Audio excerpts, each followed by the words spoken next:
As winter ends and we start thinking of gardening, if you want to attract and support your local and migratory birds in your outdoor space, keep in mind having their habitat needs: food, water, shelter, and maintaining your space in a green gardening way, in particular avoiding pesticides.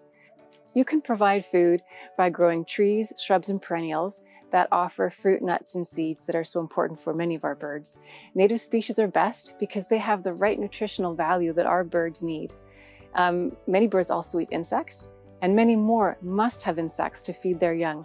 In fact, many need thousands for just one clutch of eggs. So if you can keep your garden as organically minded as possible, you're not contaminating that food source and you're helping your birds. Of course, if you want to have feeders in your garden, that's great with seeds and suet. Just keep in mind that is a supplement to natural food sources. One tip about suet is if you buy the kind without preservatives, that's best. Just keep it in your freezer and pop it out when it's time to put it on the line. Shelter is another very important habitat element that birds need. You can provide this with all kinds of different trees and shrubs for them to escape inclement weather, hide from predators, rest, and of course, rear their young.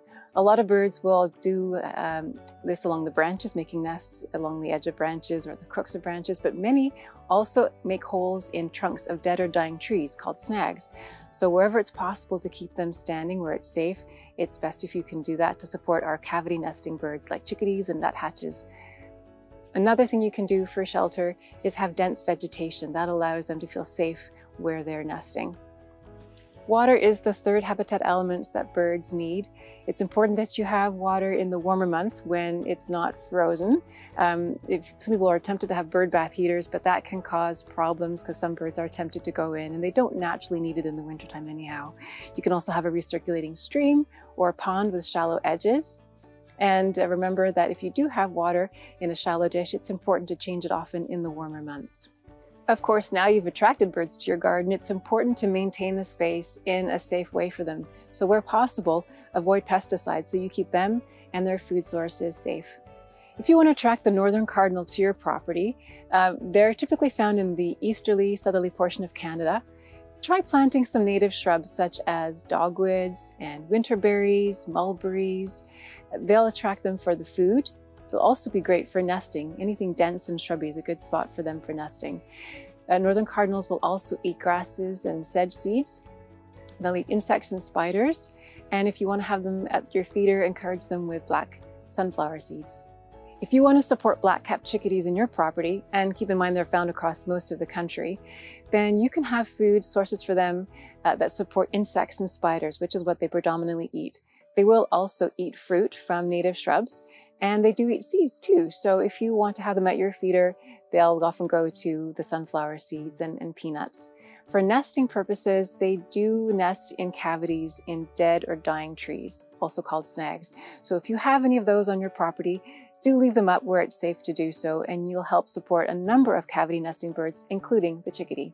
For red-breasted nuthatches, they're found across most of the country, and they'll often be found in coniferous woodland areas, but they'll also go to deciduous areas too.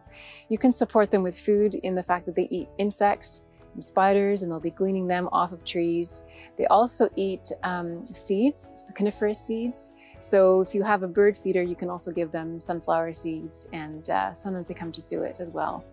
Cedar waxwings are found across the whole country, and they will eat mainly fruit. Some insects, of course, too, but a lot of fruit. So if you can plant native fruit-bearing shrubs, then you're going to be able to support these beautiful birds, whether it's with elderberries or hawthorns or dogwoods or serviceberries.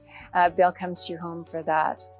Blue jays are found across a fair portion of Canada, and they eat a whole variety of food, from insects and fruit and seeds. They especially love acorns. So they definitely come to your property if you've got acorn trees, oaks, of course. They'll also nest in a variety of mature trees. And if you want to attract them to your garden with feeders, they come to you for a variety of seeds, in particular the sunflower seeds.